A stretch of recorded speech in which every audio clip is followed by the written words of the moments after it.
Okay, so this session we'll be talking about the lecture 4. So we'll be going into solutions to nonlinear equations. First of all, what are nonlinear equations? We are talking about equations that when you graph them, right, you don't get a straight line. That's just a nonlinear equation. So they don't have a constant gradient. Right? So if you have something like this, assuming it's straight, that would be a linear equation and linear graph, right? And then if it's something like that's right, or maybe even this, then we say it's non-linear. No. So solving nonlinear equations, sometimes there are things we have to know.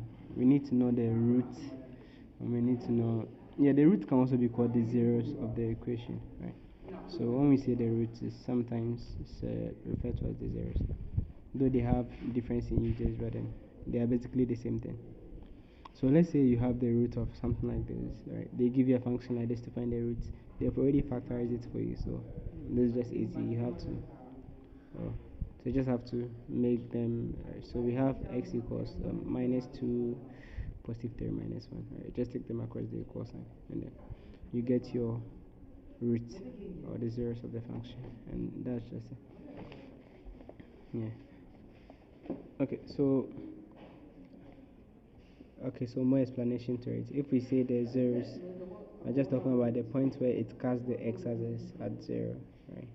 So the point where it casts the x as 0, then that's just the zeros of the function.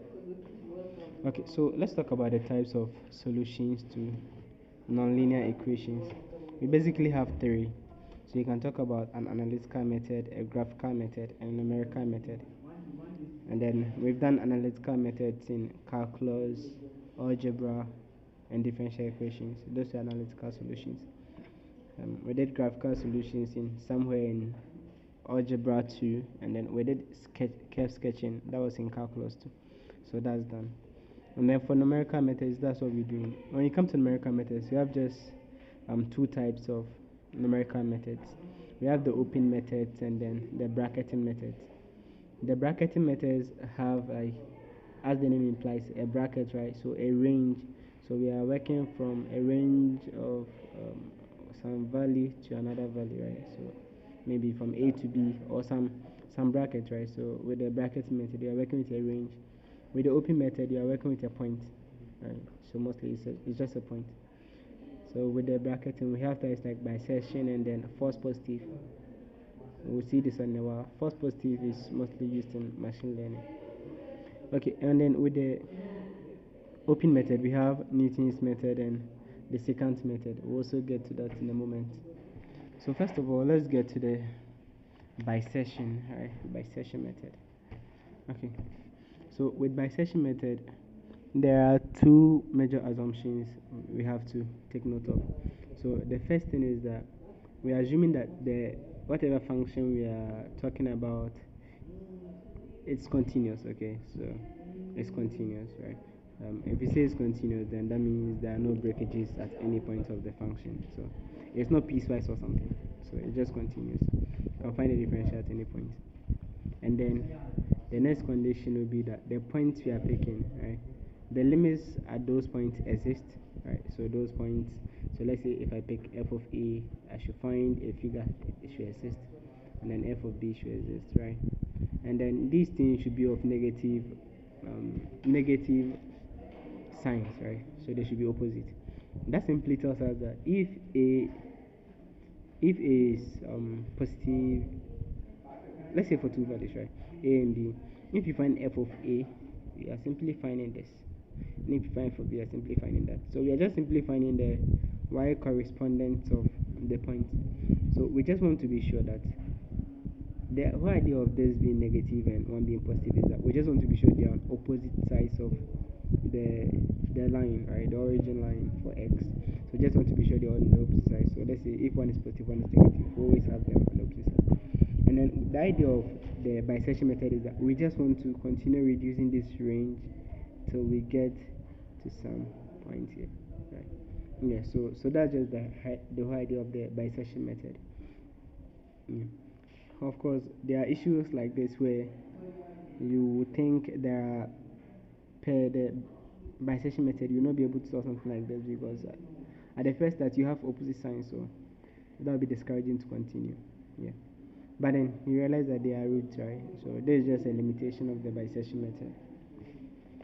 Okay, so it's also called the interval halving. So you keep halving the intervals and then closing the size of the gap between the two values. So halving because you take you find another constant c, or you find another point c, which is halfway through both of them. Okay. Okay, so let's get an example and then try it out.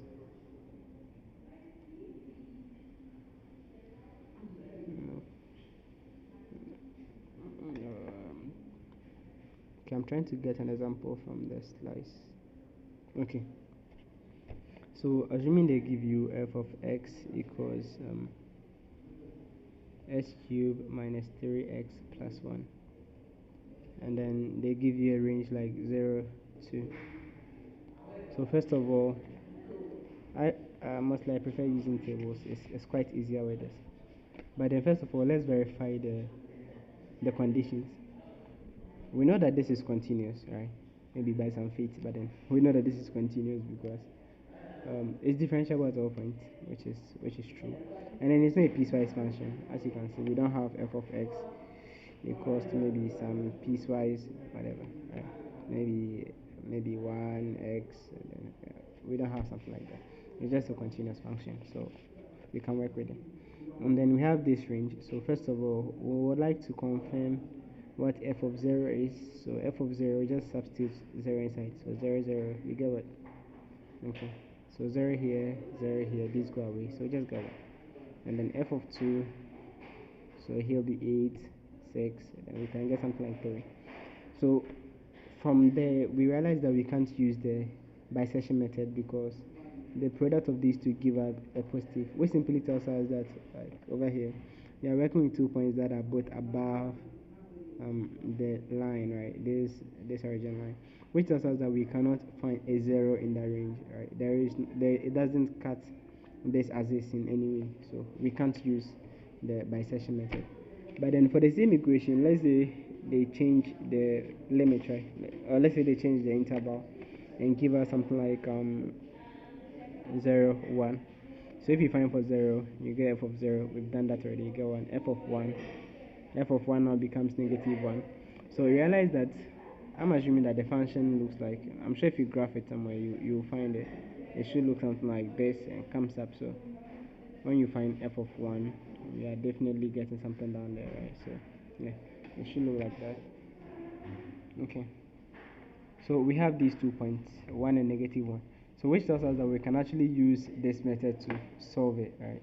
It's possible to use this method. So how do we go about with it? So let's start. Our A is 0, our B is 1. So let's start with our first iteration. So what will be our C? So you just sum them, take the divide by 2, you get 0.5, okay?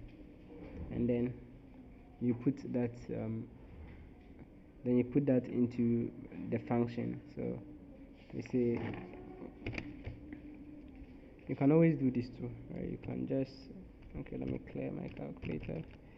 So you can pick this s cubed minus 3x plus 1, okay? So we want to find of 0.5. If you put 0.5 in, you get negative 0.375, okay? And then f of a and f of b. So we know f of a to be 1 and negative 1. Right? So you can always use this as a guide. So now here's the thing. We have this, right? So what is the next thing? So the next interval we'll be working with will be what? AC, right? So just see that way. AC. So meaning this our A, right? They should have opposite signs. Okay, so these two have opposite signs. So that means that we maintain this and use this as our B now. Right, I hope you understand. And now if you add them and take the difference again, like using this, then you get 0.25, right? You can take f of both of them again. So f of 0 you always get 1. And then f of 0.5 you still get negative 0.375. And then f of 0. This, right, 0.25 and you're expected to get 0.266. Now if you get positive, then you start thinking, okay, then I'll now use this and that, okay, because these two have opposite signs, so we'll just use so we'll now use this. So we can use this as our A, right? So you can use 0.25 as our A and then 0.5 as our B now. And then when you find the interval, like half of the interval, you get this, right? Yeah. And then now you have to do f of A, right? That'll be f of 0.25. So you can just say f of, let me do that. So for x equals 0.25, yeah, and then you just get some you get this, right? So 0.266, that's all like this one, so 0.266, and then f of 0.5 again, right? F of 0.5, I think we have that as that, so 0.375. Okay, so we can always go with this, and then f of c. Now we want to do f of 0.375. Okay, and then we have okay, so negative 0.072. It's good to work with like 4 decimal places also. It gives more accuracy. So that means that we have over here, you notice that we have a negative here, so we just use A and that. So that means we maintain whatever is here, 0.25, and then this one becomes, so this one corresponds to what? This. So 0.375 becomes B, right? And then we find this one again, so we add them and divide by 2, then we get 0.3125, and then we do the substitution again. So we've done for 0. This way, so we get 0.266, and then for this we get negative 0.0722. Now you find the f of this number, so when you put it inside, it should be okay. So let's check from my calculator. So I have this equation of 0.3125. Okay, so that, and then you get this. So this is a positive number, so you get 0.093. So you get the idea, right? So you keep doing that for the number of iterations they've asked you to do. So by the time you'll be done, right? By the time you'll be done, these two. Okay, so let me just write down what I have here. So these are positive, so this will be your new this one. So you come here, right?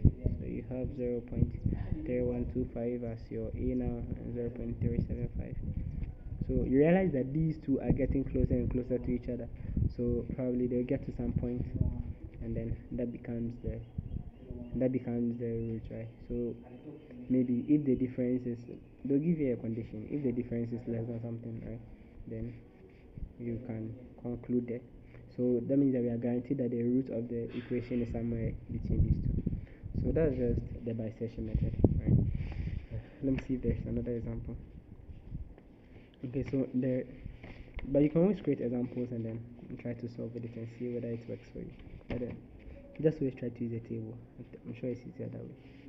Okay, now let's talk about some of the advantages and disadvantages of bisection method for objective purposes. Okay, so let me just take you here. Okay, so they said that one advantage is that it's simple and easy to implement, like you saw, and then the other is that one function evaluation per iteration. Yeah, so as we are iterating, we're just working with one function at a time, right? We don't have a lot of functions to deal with on the desk.